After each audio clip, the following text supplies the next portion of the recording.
1930년대와 40년대는 중국인들에게 큰 고통의 시기였습니다. 수십 년 동안 대부분의 외국 대국들에게 착취당한 중국의 방대한 인구는 대부분 빈곤했고 1911년 청나라가 붕괴하면서 17세기 중반부터 이 나라를 지배했던 정치적 불안정성이 나라를 파벌로 나누었습니다. 그리고 물론 제2차 세계대전이 왔습니다. 일본의 중국 점령은 중세의 어두운 시대의 기준조차도 야만스럽다고 여겨질 수 있는 중국인들에 대한 잔인한 행위를 보였습니다. 그리고 내전이 왔고 1949년에 마오 주석이 승리하고 공산주의가 나라를 지배하게 되었습니다. 신설된 중화인민공화국은 위험한 상황에 처해 있었습니다. 수년간의 전쟁과 분쟁으로 힘을 잃은 이 나라는 이제 평화의 장소가 되었고 미국과의 대립이 점점 적대적으로 변하고 있었습니다. 미국이 반공주의 이광기에 사로잡혀 있었고 마오 주석과 공산당은 미국이 초무기에 대한 대응책이 필요하다는 것을 알았습니다. 이제는 공중에서만 오는 것이 아니라 바다 아래에서도 오는 미국의 초무기에 대한 대응책이 필요했습니다. 오늘의 에피소드에서는 중국이 최종 무기를 개발하기 위한 노력의 역사를 살펴보겠습니다. 이것은 중국의 해저용 드래곤, 즉 핵무기를 장착한 탄도미사일 잠수함 또는 SSBNS 추구력의 이야기입니다. 세계의 전쟁에 오신 것을 환영합니다.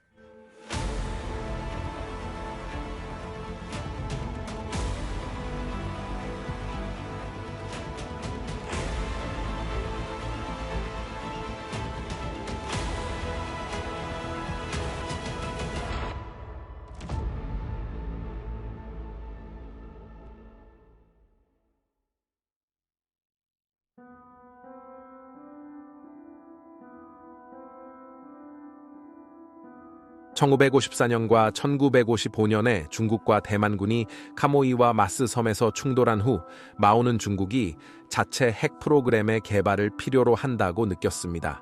그 다음 수년간 중국은 처음으로 핵 프로그램을 개발하였습니다. 다음 5년 동안 중국은 첫 우라늄 농축 시설을 건설하고 소련의 도움으로 로브너 소금 호수에 핵 시험장을 설치했습니다. 소련은 투플레프 216 중형 폭격기와 리 단거리 미사일을 함께 제공하면서 기술 지원을 제공했습니다.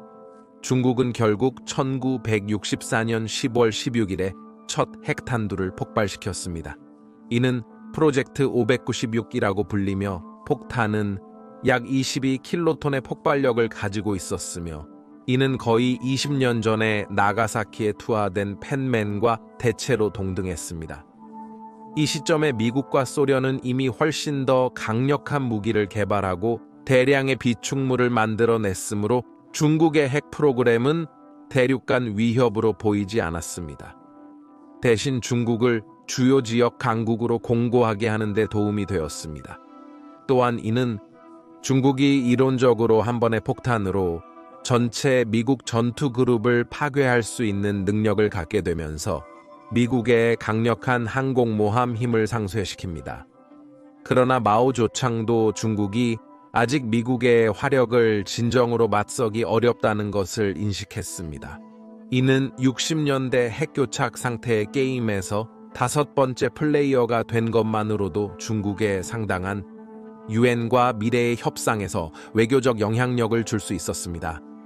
미국과의 전쟁이 실제로 발생한다면 그들은 분명히 소련의 도움을 받을 수 있을 것이라는 것이 대부분의 관련자들의 생각이었습니다. 실제로는 베이징과 모스크바가 세계의 눈에 통일된 전선을 보여주었지만 특히 미국의 베트남 개입 같은 아시아 문제에 대해서는 두 공산주의 초강대국이 점점 더 중요해지고 있었습니다. 이로 인해 중국 전체에 대한 분열되는 문제가 발생했습니다. 문제는 중국이 소련을 공산주의에서 천천히 등을 돌리고 미국과 같은 옛 제국주의 힘에 대한 사회주의 혁명을 이끌어가는 목표를 포기하고 있다고 비난하고 있었습니다. 이제 중국은 그 역할을 맡아가고 있었고 공산주의 세계는 베이징과 모스크바 사이의 큰 권력 투쟁 속에서 두 동강이 될 위협을 받고 있었습니다. 1966년 중국과 소련은 그들의 마지막으로 남아있는 관계를 끊었고 이제 서로를 잠재적인 적으로 보기 시작했습니다. 이는 여러 가지 이유로 중국에게 매우 곤란한 상황이었습니다. 첫째, 중국의 군사복합체는 소련의 무기 디자인을 대량 생산하는 데 크게 의존하고 있었습니다. 이로 인해 중국은 자신들의 무기를 개발하는 데 드는 시간과 재정적 비용을 절약할 수 있었습니다. 새로운 소련의 탱크, 항공기, 전함 디자인이 없어지면서 중국은 유지하게 됐습니다. 소련이나 미국보다 훨씬 오래된 디자인을 사용하게 되어 그들의 무기의 품질이 아닌 전투에서의 숫자의 무게에 의존하게 되었습니다. 둘째, 중국의 핵무기는 아직 초기 단계에 있었고 그러한 핵무기를 전달하는 방법은 더욱 발전된 미국의 무기 시스템에 대해 노후화되고 있었습니다. 216과 같은 중국의 폭격기는 초음속 전투기나 지상 방어에 특히 취약했으며 중국의 육상 기반 발사체 미사일은 아직 미숙하고 그들의 기지는 뜻밖의 공격에 취약했습니다. 세 번째로 중국은 이제 거의 모든 방향에서 위협을 받고 있었습니다. 소련, 미국, 일본, 대만, 필리핀, 남한, 그리고 성장하는 인도의 힘은 모두 베이징이 탐내는 영토를 노리고 있었고 그중 어느 하나가 잠재적으로 파괴적인 지역 또는 심지어 전 세계 전쟁을 일으킬 수 있었습니다. 1960년대 말까지 중국인들은 자신들의 생존을 보장하고 지역에 대한 영향력을 유지하기 위해 빠르게 행동해야 한다고 느꼈고 그들이 필요로 하는 것이 무엇인지 명확했습니다. 중국의 자체의 은밀한 해저, 핵 억제력을 제공할 수 있는 탄도미사일 잠수함 힘입니다.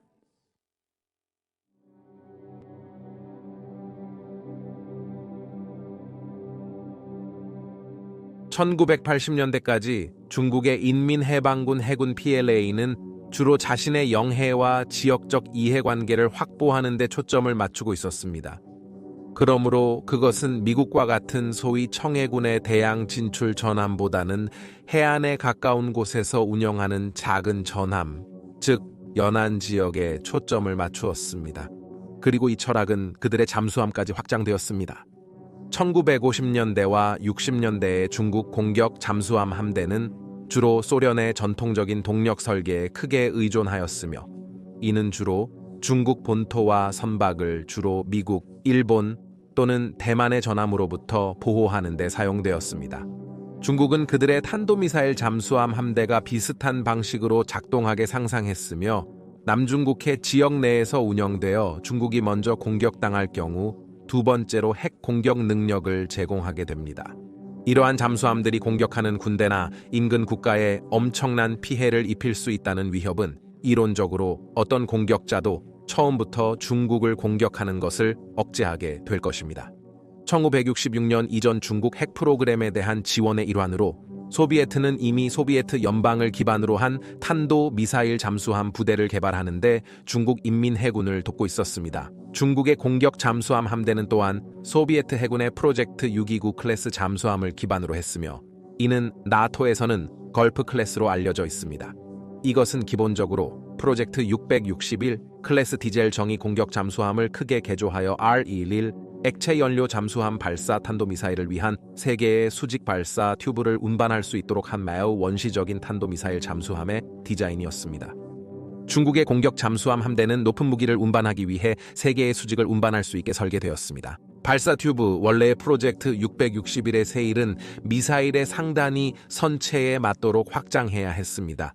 소련이 1958년에 잠수함을 서비스에 도입했을 때도 이 클래스는 더 진보된 디자인이 온라인에 나올 때까지 임시 방편으로 인식되었습니다. 핵미사일을 발사하기 위해 잠수함은 수면 위로 올라와서 발사 준비를 해야 했고 그동안에는 탐지되고 공격받을 수 있었습니다.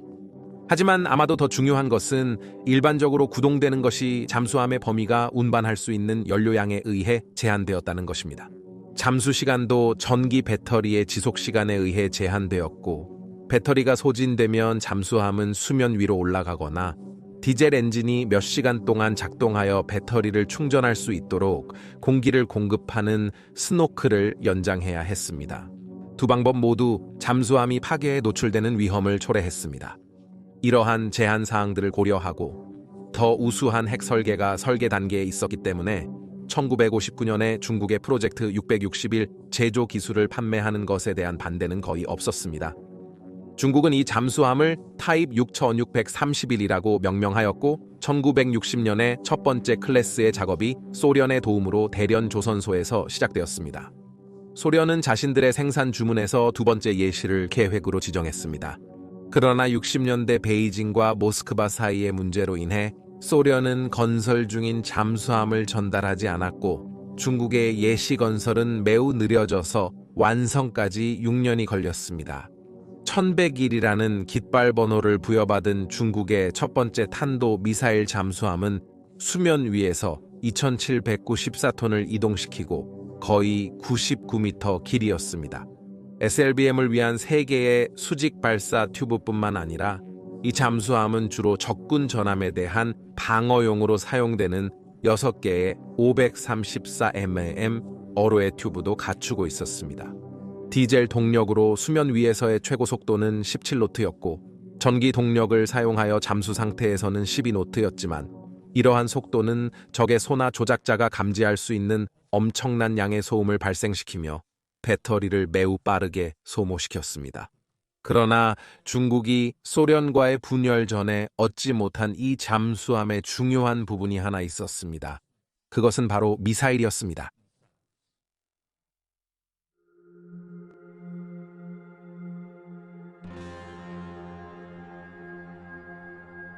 발사할 미사일이 없다면 어떤 탄도미사일 잠수함이든 쓸모가 없습니다.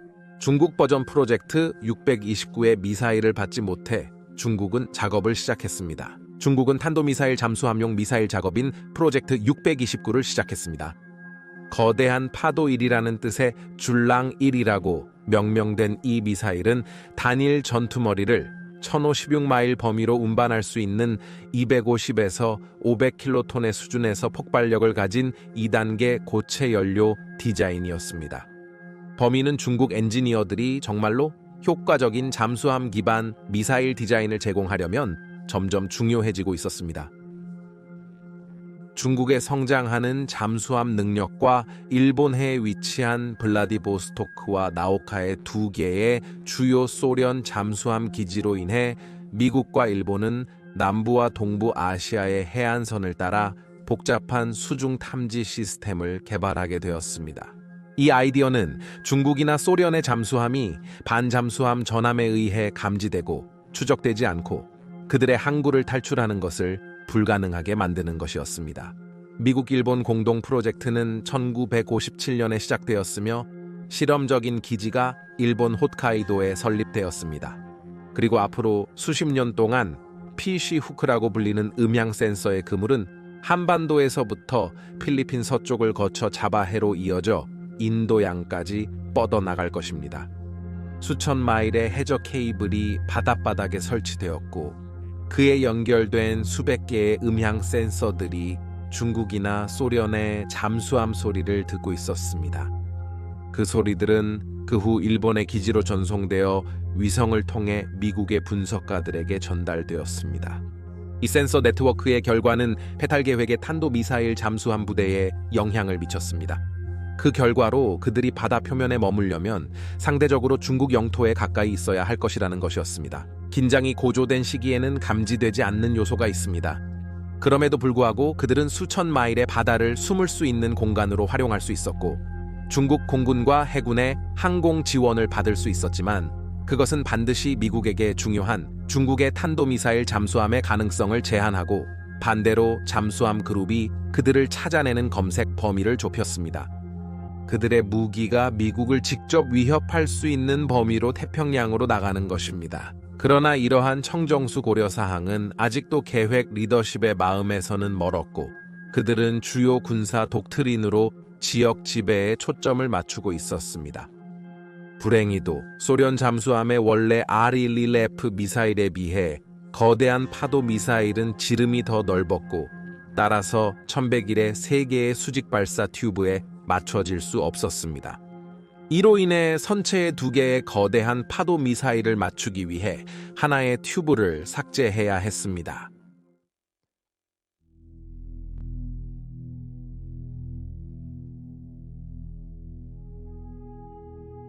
1100길은 1972년에 조립 및 테스트를 위해 조선소에서 나왔지만 이 시점에서 이미 계획은 이 디자인이 탄도미사일 잠수함의 운영 클래스에 필요한 것에 부적합하다는 결론을 내렸습니다. 따라서 1100일의 서비스에서 배운 모든 교훈을 통합할 뿐만 아니라 핵동력을 갖춘 후속작에 대한 작업이 시작되었습니다. 이것이 중국 조선 산업에 얼마나 큰 과제였는지 강조하는 것은 어렵습니다. 중국의 첫 번째 핵 잠수함인 091형은 아직 건설 중이었고 소련의 도움 없이 중국 엔지니어들은 거의 모든 것을 처음부터 배워야 했습니다. 그럼에도 불구하고 그들은 1978년까지 계획의 첫 핵탄도미사일 잠수함 또는 SSBN의 디자인을 완성하였고 곧바로 본격적인 건설이 시작되었습니다. 그동안 092형을 무장시킬 거대한 파도 미사일의 테스트가 계속되었습니다. 1100일은 1978년에 092형 프로그램 지원을 위해 재설계되었고 이번에는 잠수함이 미사일을 발사하고 전복시키는 능력을 최종적으로 얻었습니다. 그러나 이 잠수함은 이후 031형으로 재분류되었고 장성한 이름인 장벽이라는 별명을 받았으며 일반적으로 장벽 200으로 알려졌습니다. 거대한 파도는 1982년 4월 30일에 첫 시험 발사를 수행하였고 이는 잠수된 피어에서 발사되었으며 이어서 10월 12일에는 황해에서 장벽 200에서 성공적으로 발사되었습니다. 1981년에 중국의 첫 번째 국산 핵추진 탄도미사일 잠수함이 완성되었습니다. 092형으로 지정되고 나토 정보부에서는 지아 클래스라고 코드명이 붙여진 이 설계는 소련 해군의 델타 클래스 잠수함과 약간의 유사성을 띠고 있으며 두드러진 돌출 부분이 세일이며 이는 미사일 구획의 상단을 포함하고 있습니다. 추정 잠수 중량이 8,000톤인 이 새로운 잠수함은 만리장성 200보다 21m 더 길었습니다. 이 새 잠수함은 12개의 거대한 파도 미사일을 운반할 수 있습니다. 이는 1960년대 미국 해군의 조지 워싱턴 클래스와 앞서 언급한 소련의 델타 트레이와 비교했을 때 상대적으로 겸손한 수치로 둘 다 각각 16개의 미사일을 운반했습니다. 전력은 압력을 받는 원자로에서 추출되어 2개의 증기 터빈을 구동하여 최소한 58메가와트의 전력을 생성하였고 이는 현재 미국 가정 두여덟 연겨체를 1년 동안 공급할 수 있는 에너지에 해당합니다. 타입 092는 중국이 설계하고 건설한 최초의 SSBN이자 중국에서 지금까지 건설된 가장 큰 잠수함으로 중국의 엔지니어링 업적이었습니다. 그러나 이런 칭찬에도 불구하고 중국 설계자들의 경험 부족과 건설 방법이 명확하게 드러났습니다. 타입 092는 신뢰성 문제와 중요한 차폐 문제에 시달렸습니다. 이는 잠수함의 반응기 근처에서 일어났습니다. 그 문제는 그곳에서 끝나지 않았습니다. 1985년 9월 28일 잠수함은 거대한 파도의 첫 시험 발사를 실시하기 위해 황해로 이동했습니다. 미사일은 수면을 돌파하고 첫 단계 로켓 모터를 점화했지만 그 후에 매우 불안정해져서 폭발했습니다. 잠수함이 바다에서 거대한 파도를 성공적으로 발사한 것은 1988년까지였습니다. 1987년에 운용 가능하다고 선언되었음에도 불구하고 단일 유형 092은 보고된 바에 따르면 중국의 연안 수역을 벗어나지 않았습니다. 대신 이 잠수함은 중국에게 SSBN을 건설하고 운영하는 또 다른 교훈이 되었습니다. 이것은 1980년대 서양 국가들과의 관계가 개선되는 동안 수입된 서양 기술을 장착하는 것을 포함한 다양한 테스트 업무에 사용되었습니다. 두 번째 예시가 만들어진 후 사고로 잃어버렸다는 소문이 계속되었지만 이것은 결코 확인되지 않았습니다.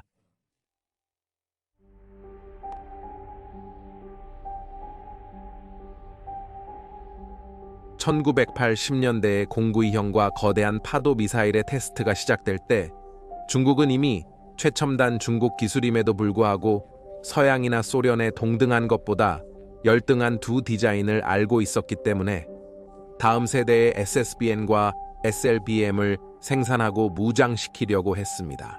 1970년대 초에 새로운 대륙간 탄도미사일 작업이 시작되었습니다. 이것은 육지와 잠수함 버전을 모두 가질 것이며 후자의 경우 이전의 거대한 파도보다 표시된 개선을 제공할 것입니다. 육지와 잠수함 기반의 변형에 각각 DF-31과 JLE로 지정된 새로운 미사일은 최대 9,000km 또는 5,000mm의 작동 범위를 가진 3단계 고체 연료 디자인이었습니다. 첫 번째 단계 엔진은 1983년에 시험 발사를 수행했지만 10년이 지나면서 프로젝트는 중국의 성장하는 경험과 핵탄두의 소형화를 고려하여 재정의되었습니다. 처음에는 JLE 또는 거대한 파도 단일 1메가톤의 핵탄두를 운반하도록 설계되었습니다. 그러나 더 작은 핵탄두는 하나의 미사일이 여러 목표를 공격하거나 목표 지역을 포화시키는 데 사용할 수 있게 하여 이들을 훨씬 더 유연하고 파괴적인 무기로 만들었습니다. 이것을 다중 독립 타겟 재진입 차량이라고 알려져 있습니다. 또는 MIRV라고도 하며 이 무기는 또한 더 어렵게 격추되는 장점도 있습니다. 개별 전투머리가 발사 차량에서 분리되면서부터입니다. MIRV는 이미 서방과 소련의 SLBM 시스템의 주요 구성 요소였으므로 중국 지도부는 자신들만의 동등한 것을 요구했습니다. 그러나 이로 인해 거대한 두 번째 파도의 개발이 크게 지연되었습니다. 동시에 문제가 많았던 092형을 바탕으로 한 093형 공격 잠수함과 094형 SSBN을 포함한 중국의 차세대 핵 잠수함 작업이 진행 중이었습니다. 094형은 유사한 구성을 가질 것입니다. 이전의 잠수함과 비슷하지만 길이는 다시 135m로 늘어나고 배수량은 11,000톤이 될 것입니다. 더욱 볼록한 형태의 핵무기는 판매가 12개의 거대한 웨이브2 미사일로 이루어질 것을 의미합니다. 핵잠수함 함대의 우선순위가 높아 1980년대에는 이 계획이 대략 20%의 비중을 차지하였습니다. 이는 중국의 전체 방위 예산 중에서 이전 수십 년에 비해 상당한 증가를 보여주었습니다. 이 계획은 중국의 영해를 벗어나 정기적으로 항해할 수 있게 해주는 더 큰 규모의 전함을 포함하도록 확장되었으며 이는 많은 중국 제독들이 꿈꾸던 청해군을 창출하였습니다. 이러한 수상함들은 중국의 영향력을 더 멀리 바다로 확장하는 것뿐만 아니라 새로운 SSBN들이 더 멀리 바다로 나아갈 때 중요한 보호 역할을 수행하게 될 것입니다. 필요한 경우 잠재적인 공격자를 위협하고 심지어는 미국 본토 자체를 위협하게 될 것입니다. 서방의 민주주의에서도 핵무기 해군은 입을 닫고 있습니다. 당연히 그들의 핵 개발 프로그램에 대해 보안상 말하지 않습니다. 그래서 중국 프로그램에 대한 신뢰할 수 있는 정보를 얻는 것이 얼마나 어려울지 상상할 수 있습니다. 이 새로운 잠수함인 진 클래스가 언제 서비스에 들어갔는지에 대한 출처는 다양하지만 첫 번째 예는 2000년대 초반에서 중반에 항해해야 했을 것입니다. 왜냐하면 2006년에 세계가 처음으로 상업 위성 이미지 덕분에 새 전함을 훔쳐본 것이기 때문입니다. 중국 해군 기지에서 찍었습니다. 다음 몇 년 동안 추가 이미지들은 094형이 092처럼 다른 일회성이 아니라는 것을 확인시켰습니다. 더 많은 예들이 확인되면서 이제 중국이 마침내 잠수함 기반의 핵 억제력을 배치하고 있다는 것을 확인시켰습니다. 거대한 두 번째 파도에 대해 이 계획에 그 억제력을 부여할 무기가 어쩌면 약간 적절하다고 볼 수 있습니다. 2005년 6월 그것은 위대한 장벽 200 잠수함에서 첫 해상 시험 발사를 수행했습니다. 거대한 두 번째 파도에 대해서는 이 계획에 그 억제력을 부여할 무기가 2005년 6월 위대한 장벽 200 잠수함에서 첫 해상 시험 발사를 수행했다는 것이 어쩌면 약간 적절하다고 할 수 있습니다. 그 잠수함이 탄도미사일 잠수함 프로그램 시작에 도움을 주었습니다. 40년 전의 말입니다. 첫 번째 발사는 성공했지만 다음 해에는 또 다른 테스트가 실패로 끝났습니다. 무기의 도입을 지연시켰습니다. 2008년에 그레이트 월 200에서 성공적인 테스트 발사가 이루어질 때까지입니다. 2008년에 그레이트 월 200에서의 성공으로 2009년에 타입 94에서 미사일 시험을 계획하였습니다. 이제 2009년에 타입 94에서 미사일을 시험할 수 있습니다. 성공적인 테스트, 그리고 진 클래스 잠수함이 확인되었습니다. 그리고 거대한 웨이브2, 2010년에 운용 가능한 무기 시스템으로 선언될 수 있었습니다. 2010년에는 무기 시스템이 운용 가능했고 그 다음 10년간 적어도 6대의 영구 14형이 운용 가능했습니다. 이 계획으로 중국인들에게 지속적인 제공 능력을 부여하였습니다. 미국, 러시아, 영국, 프랑스가 가지고 있는 것과 유사한 해상 핵 억제력을 갖게 되었습니다. 따라서 공구사형은 전 세계의 항공 공간을 훑을 수 있으며 공구이형보다 더 멀리 해상으로 나아가 이제 계획이 실제로 전 세계적인 범위를 가지고 있다는 것을 보여주기 위한 순찰을 수행하였습니다. 이 잠수함의 무기고에는 일본 동쪽의 섬들로부터 미국 대륙의 약 75%를 도달할 수 있는 거대한 파도가 있습니다. 필요한 경우 JL-2는 1메가톤의 단일 워헤드를 유지할 수 있지만 나가사키 폭탄의 7.5배에 달하는 최대 150킬로톤의 수유를 가진 3개의 작은 워헤드가 더 가능성이 높습니다. 이는 미사일의 넓은 운영 범위를 제공합니다. 미사일에 대한 지침도 중국의 자체 위성 시스템 덕분에 크게 개선되었습니다.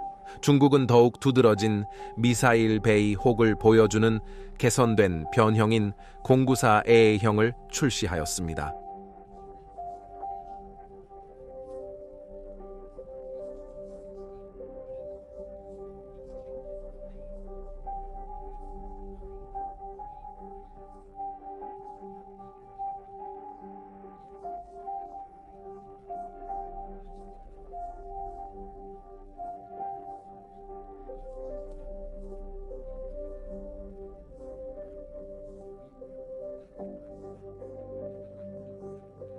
현대 SSBN 기준으로 보면 그들은 여전히 상당히 시끄러운 선박으로 반잠수함 부대에 의한 탐지 가능성을 높입니다.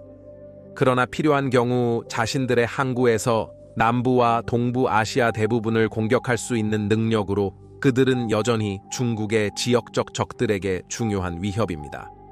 이것은 특히 인도를 놀라게 했는데 인도는 이제 자신들의 SSBN을 배치하고 있습니다. INS 아라한트의 형태로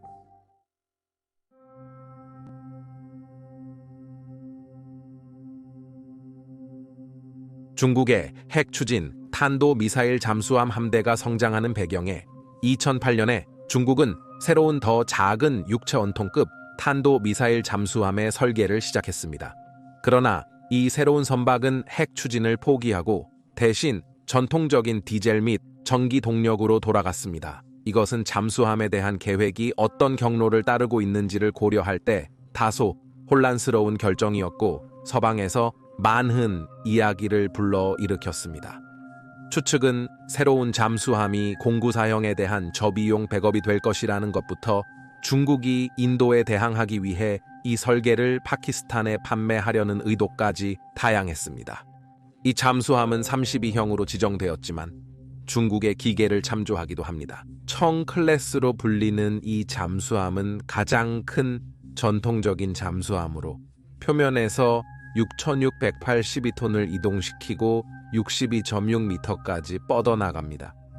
무기는 SLBM용 2개의 실로와 크루즈 미사일 발사용 4개의 작은 실로로 구성되어 있으며 만리장성 200처럼 좁은 선체에 무기를 맞추기 위한 배부 발사 기능이 있습니다.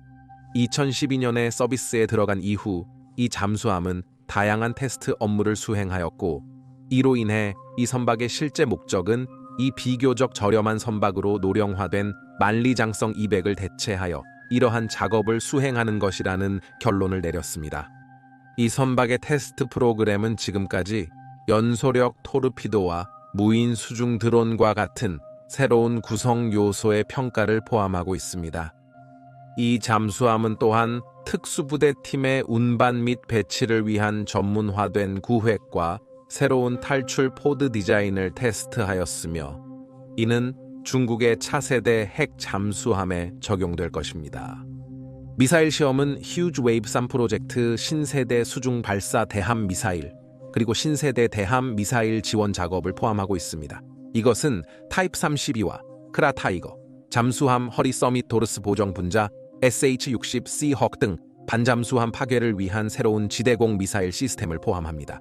티페 32는 공기 독립 추진 시스템의 발전 덕분에 핵 함대의 장기간 수중 임무를 시뮬레이션 하는데 더욱 효과적이며, 이는 일반 잠수함이 수주 동안 잠수 상태를 유지할 수 있게 해주는 이전에는 상상도 할 수 없었던 전망입니다. 단지 25년 전에요. 이에 더해 배터리를 사용할 때 일반 잠수함이 핵 잠수함보다 더 조용하므로 적에게 더욱 교묘한 목표가 됩니다. 이 모든 것을 고려하면 032형이 전선 부대로 개발될 수 있다는 추측이 있지만, 만약 그렇다면 중국은 일반적으로 구동되는 탄도미사일 잠수함에 투자하는 유일한 핵력 국가가 될 것입니다.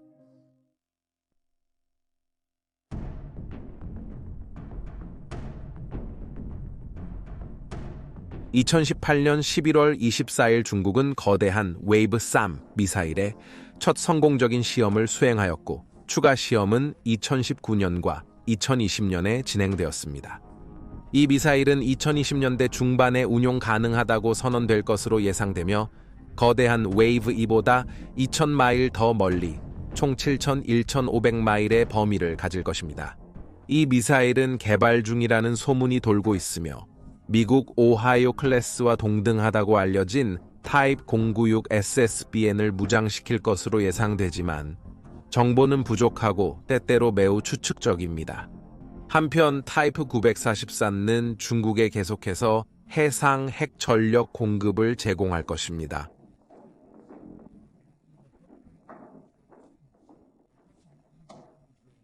중국이 그들의 무기 시스템에서 마지막으로 사용 가능한 모든 순간을 짜내는 경향을 고려할 때, 심지어 그들이 유용한 수명을 오래전에 지나갔음에도 불구하고 타이프 944는 아마도 수십 년 동안 계속해서 운용될 것이며, 하이난 섬에 있는 것처럼 지하 잠수함 펜에서 운용될 가능성이 높습니다. 중국의 성장하는 탄도미사일 잠수함 능력은 특히 대만, 일본, 인도, 그리고 미국을 포함한 지역에 대해 지속적인 우려의 원인이었습니다.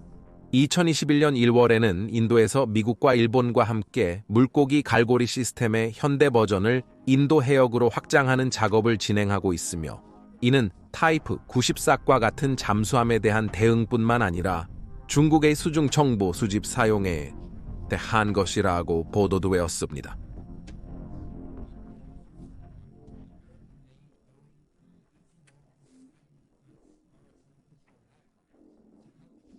유지하는 데 성공했습니다.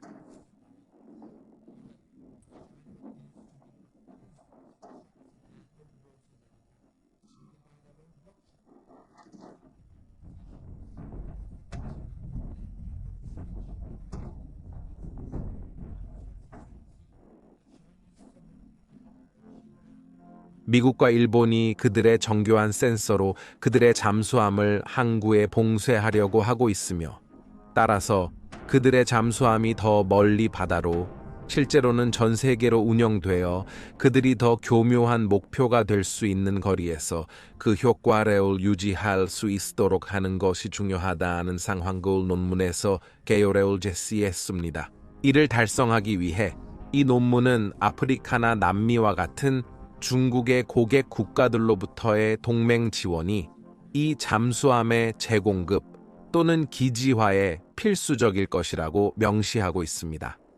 이 논문은 워싱턴의 군사 계획자들 사이에서 계속해서 경보를 일으키고 있으며, 그들은 가까운 미래에 그들이 남중국해나 일본해에서만 아니라 미래의 중국의 잠수함을 추적하게 될 수도 있다는 것을 두려워하고 있습니다. 이 논문은 미국과 일본의 태평양 지중해, 심지어 대서양에서도 그렇다고 언급합니다.